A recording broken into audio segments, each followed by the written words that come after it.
Taiwanese singer Jolin Tsai's hit song We're All Different Yet the Same features a lesbian couple and preaches equality and respect for those who are different from us. Sounds lovely, right? Well, not so much in Singapore. Authorities in the Southeast Asian island city-state have banned the song and its music video for breaching this law. Music associated with drugs, alternative lifestyles, e.g. homosexuality, or the worship of the occult or the devil should not be broadcast. Joining us to shed light on LGBT rights in Singapore is Paerin Choa, spokesperson for the LGBT organisation pink.sg. Thanks for being with us. This particular instance of censorship didn't really come as a surprise to you. Oh, no.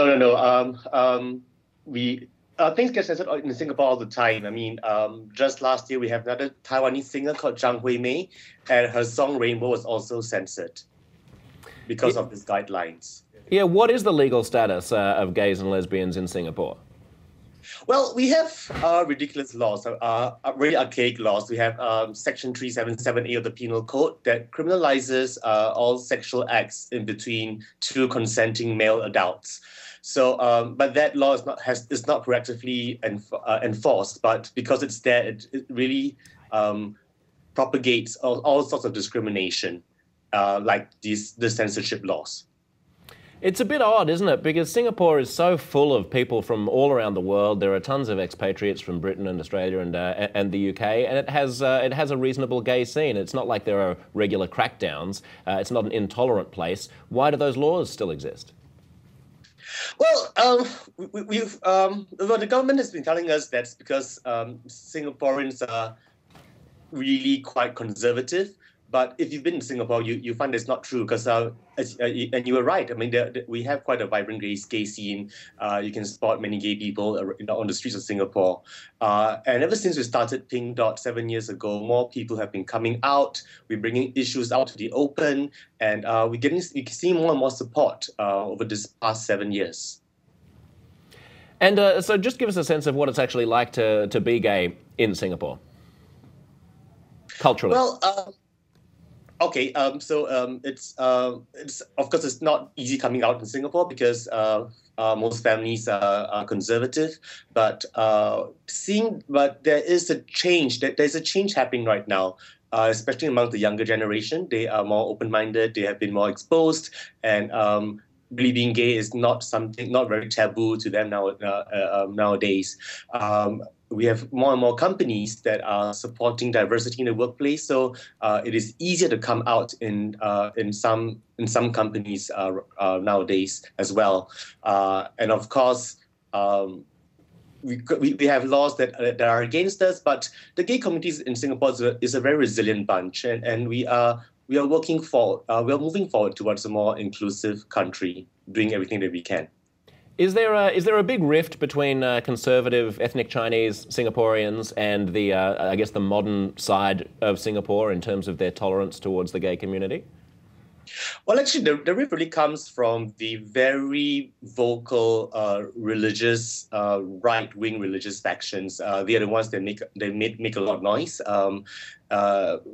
Every time when Pink Dot happens, they would come out of the woodworks, and this year they're praying for rain so that the rain can wash away all our sins. Things like that happens every year. When you say religious right, do you mean Christian religious right? Christians, yes. The Christians were the first to voice opposition, and of late, for the past 2 years, some of the Muslims have begun to voice some opposition as well. Mm.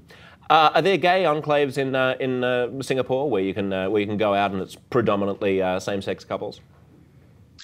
Yeah, we have an area in Singapore that where all the gay bars and the gay night spots are situated.